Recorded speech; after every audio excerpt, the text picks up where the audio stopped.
Good morning students, welcome to RP Mishra classes. आज मैं आप लोगों को परागकण यानी पॉलिनेशन के बारे में बताने वाली हूँ। ठीक है, इसके पहले भी पार्ट 2 के मेरे कई सारे वीडियोस मैंने डाले हैं। आप सब इसके पहले का जो भी है, जैसे बीजांड की संरचना है और भी पुमंग की संरचना है ना, तो आप लोग उसमें देख लीजिएगा।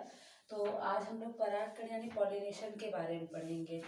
मैंने क्लास में आप सब लोगों को फूल के बारे में बताया था, ठीक है, कि फूल का क्या क्या पार्ट होता है, बाह्य दल क्या है, दलपुंज क्या है, पुमंग क्या है, जायांग क्या है। ठीक, तो उसी से आज हम क्या करेंगे, स्टडी करेंगे कि परागकण देखिए होते क्या हैं। कि परागकणों का, ठीक, जैसे कि मान लीजिए एक फ्लावर है और फ्लावर में ये क्या होते हैं, आप जैसे गुड़हल का पुष्प देखिए, उसमें एक लंबी संरचना आपको दिखती है। उस लंबी संरचना में चारों ओर उसके क्या होते हैं, यूं येलो कलर के क्या रहते हैं, लगे रहते हैं स्पॉट्स। ये क्या हो गए, परागकण हो गए। अब इन्हीं परागकणों का, ये परागकोश एरिया इसको बोलेंगे। परागकणों का वार्तिकाग्र, ये जो फीमेल पार्ट होता है वार्तिकाग्र, इन परागकणों का वार्तिकाग्र तक पहुंचना ही क्या कहलाता है, परागण की क्रिया कहलाती है। ठीक है, और अच्छे से इसको हम डिफाइन कैसे कर सकते हैं बेटा, कि परागकण वह क्रिया है जिसमें उसी पौधे के या किसी दूसरे पौधे के पुष्प के साथ क्या करते हैं, ये जो परागकण है वो वार्तिकाग्र में जाकर प्रवेश करते हैं। यह क्रिया क्या कहलाती है, परागण कहलाती है।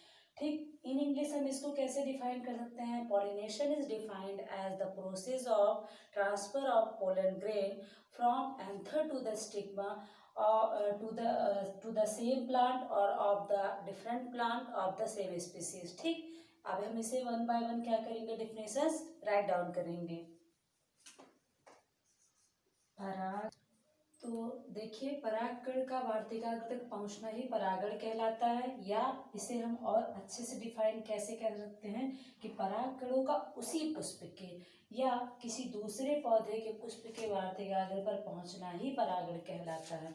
In English, pollination is defined as the process of transfer of pollen grain from anther to the stigma of the same flower or of different flower of the same species.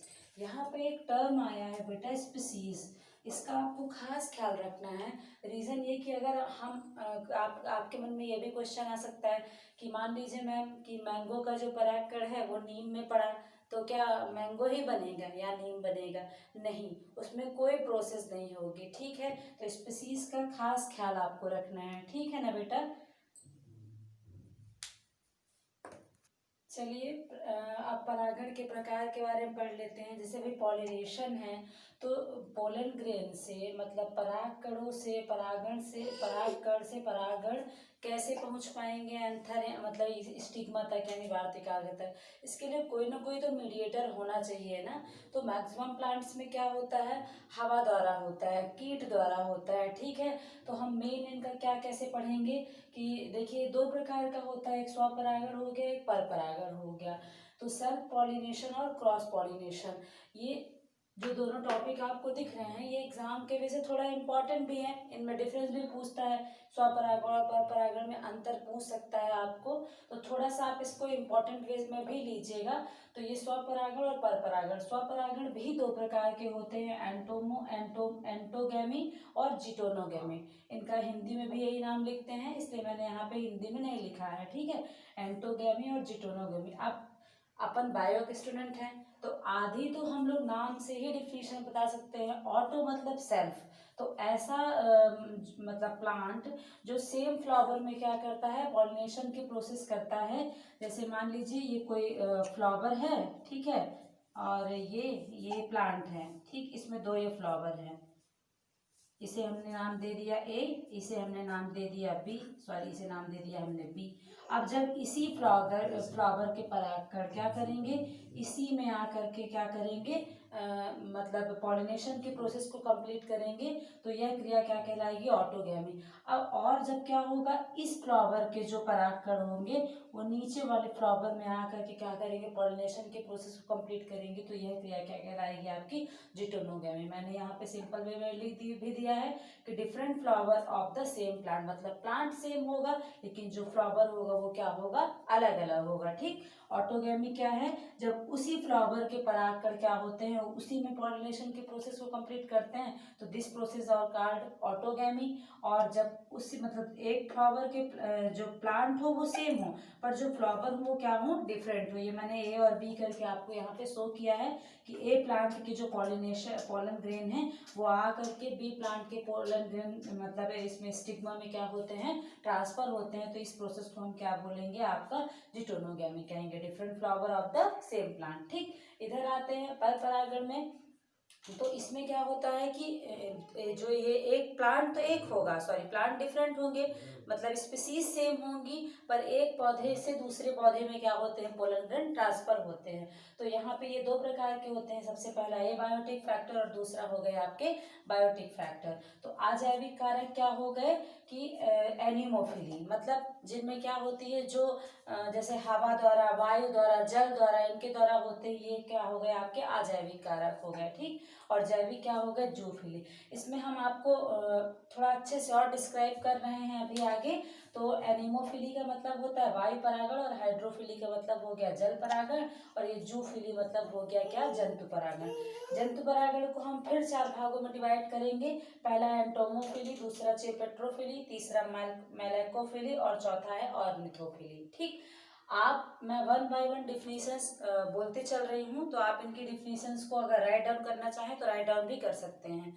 ठीक है, तो स्वपरागण क्या होता है, स्वपरागण जब पुष्प के परागकण उसी पुष्प के या उसी पौधे के किसी दूसरे पुष्प के वार्तिकाग्र तक पहुंचते हैं, तो यह क्रिया स्वपरागण कहलाती है। जैसा कि मैंने आपको यहाँ डिफिनेशन में बताया ड्रॉ के माध्यम से कि जब पुष्प के परागण उसी पुष्प के या उसी पौधे के किसी दूसरे पुष्प के वार्तिकाग्र तक पहुंचते हैं, तो यह क्रिया क्या कहलाती है, आपकी स्वपरागण कहलाती है। ठीक, ये दो प्रकार के होते हैं, ऑटोगैमी, जिटोनोगैमी। ये भी मैंने बता दिया कि जब क्या होता है, सेम फ्लावर प्रोसेस होती है, उसी पौधे के परागकण उसी पुष्प के वार्तिकाग्र से पर जाते हैं, तो यह क्रिया स्वपरागण कहलाएगी। अब जब क्या होगा, पुष्प के परागकण उसी पौधे के दूसरे पुष्प के वार्तिकाग्र पर जाते हैं, तो यह क्रिया क्या कहलाएगी, जिटोनोगैमी कहलाएगी। ठीक है, अब आते हैं पर परागण में। तो परागकणों का किसी दूसरे पौधे के पुष्प के वार्तिकाग्र पर जाना ही पर परागण कहलाता है।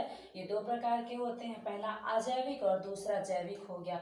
अजैविक का मतलब ये कि जो नॉन लिविंग के माध्यम से होता है। ठीक है, और जैविक का मतलब ये कि जिसमें लिविंग थिंग्स क्या हो, इन्वॉल्व हो, ये प्रोसेस होगी जो क्या, आपकी जैविक कारक। ठीक है, क्योंकि अपन स्टार्टिंग से क्लास 11 से हम ये कह दें कि जब से हमने ये जाना कि साइंस है, तब से हम बायोटिक और एबायोटिक पढ़ते ही आ रहे हैं, living non living, biotic abiotic दोनों चीज़ें।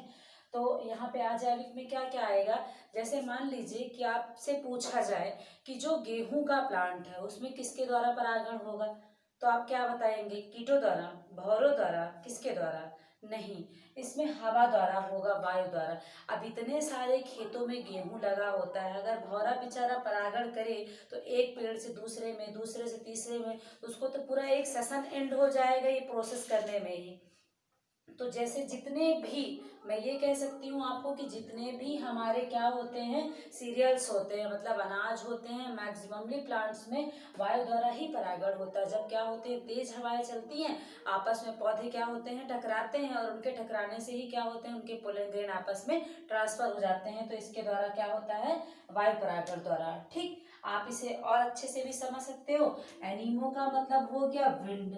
ठीक, विंड यानी हवा, हवा मतलब वायु, तो वायु परागण। अब हाइड्रो का मतलब तो आप हम पढ़ते ही आ रहे हो कि हाइड्रो मतलब क्या, जल। तो जब जल द्वारा परागण हो तो वो क्रिया क्या कहलाती है, आपकी हाइड्रोफिली कहलाएगी, यानी जल परागण। अब मैं आपसे एक क्वेश्चन अगर पूछूं कि कमल के पौधे में किस प्रकार परागण होगा, तो आप यही बताएंगे कि मैम जलीय पौधा है तो जल द्वारा होगा, नहीं, उसमें भौरों द्वारा परागण होता है। ठीक है ना। तो अब हम आते हैं बायोटिक फैक्टर में, जो हमारा सेकंड इसका पार्ट है, बायोटिक। बायोटिक में होता है जूफिली, मतलब जंतु परागण। इसमें हम खुद को भी एग्जाम्पल के तौर पे ले सकते हैं। जब हम किसी पार्क में जाते हैं या किसी गार्डन में जाते हैं, तो हमारी आदत क्या होती है, बहुत सारे लोग क्या करते चलते हैं, ऐसे ऐसे अपने हाथों को लहराते हुए चलते हैं। फ्लावर्स को देखे और यूं करके अपने हाथ को हिलाते हुए निकल जाते हैं। तो ऐसा करने से क्या होता है, वो जो पोलन ग्रेन होते हैं वो एक प्लांट से दूसरे प्लांट में क्या हो जाते हैं, ट्रांसफर हो जाते हैं। या इसका हम सबसे अच्छा आपको एग्जाम्पल बता सकते हैं, विश्व का जो सबसे बड़ा फूल है पता है आपको क्या है, रेफ्लेशिया है, जिसका वेट होता है 40 किलो। इन पॉइंट्स को आप थोड़ा सा ध्यान में रखिएगा। विश्व का सबसे बड़ा फूल है रेफ्लेशिया और सबसे छोटा फूल है वोल्फिया। सबसे बड़े फूल यानी रेफ्लेशिया का वेट होता है 40 किलो का। मान लीजिए मैं आपके घर आती हूँ और आप मैम के स्वागत में फूल बरसाते हैं रेफ्लेशिया का, तो मैम तो ऊपर पहुंच जाएंगी ना, इतना वेट होता है उसमें। तो रेफ्लेशिया के फ्लावर में देखिए परागण की जो प्रोसेस होती है वो एलिफेंट के माध्यम से होती है, यानी कि हाथी के द्वारा। हाथी क्या करता है कि रेफ्लेशिया के फूल का में जो नेक्टर होता है यानी उसका जो रस होता है, उसके रस को क्या करता है अपने नोज यानी ट्रंक द्वारा क्या करता है, सूंड द्वारा उसके रस को क्या करता है, चूसता है। चूसने के बाद उसके जो ट्रंक का स्टार्टिंग वाला पार्ट होता है उसके नोज का, जिसको हम थूथन बोल सकते हैं, तो उसमें क्या रहते हैं कि ये परागकण यानी पोलन ग्रेन क्या हो जाते हैं, लग जाते हैं। फिर जब उस प्लांट को छोड़कर किसी दूसरे प्लांट के रेफ्लेशिया में जाकर के क्या करेगा, अपना मुंह लगाएगा, तो उसमें जो पोलन ग्रेन होंगे वो दूसरे प्लांट के मतलब स्टिग्मा तक क्या हो जाते हैं, ट्रांसफर हो जाते हैं। ठीक है, अब हम आते हैं क्या, जूफिली में जो हमारे 4 और प्रकार हैं तो उसमें आते हैं। सबसे पहला है एंटोमोफिली। एंटोमोफिली मतलब होता है कीट परागण। ठीक है, कीट जिसमें क्या करते हैं कि कीड़ों के माध्यम से, फॉर एग्जांपल के लिए जैसे आपकी मधुमक्खी हो गई है ना, आपके ये हो गए क्या बोलते हैं, भंवरे हो गए, तो ये कीट में आएंगे। इनके द्वारा जो परागण होता है वो क्या कहलाता है, पोलन ग्रेन। इनकी बॉडी में बहुत छोटे छोटे से हेयर्स पाए जाते हैं। जब ये क्या करते हैं फूलों का रस चूसने के लिए बैठते हैं, तो इनके जो पैर हैं उनमें जो छोटे छोटे छोटे छोटे से हेयर्स या बॉडी में हेयर पाए जाते हैं, उनमें क्या हो जाते हैं, ये चिपक जाते हैं। फिर चिपकने के बाद स्टिग्मा जो होता है उसमें एक बहुत चिपचिपा सा पदार्थ होता है।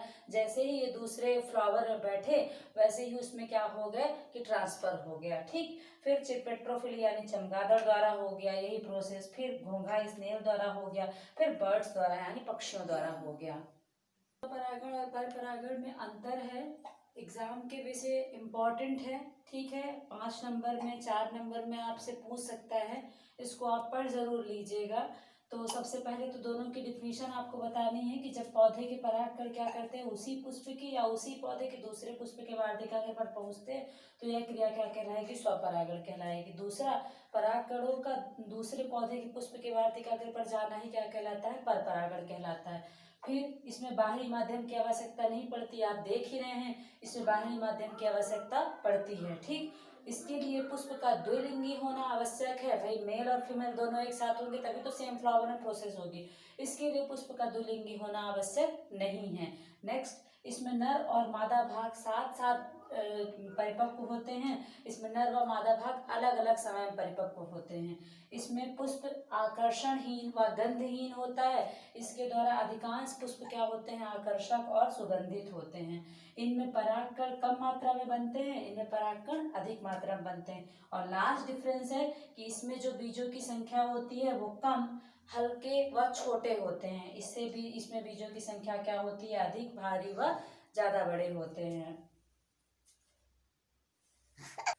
ओके बच्चों, तो आज के वीडियो में मैंने आप लोगों से पॉलिनेशन यानी परागकण के बारे में डिस्कशन किया, स्वपरागण और परपरागण के अंतर के बारे में डिस्कशन किया।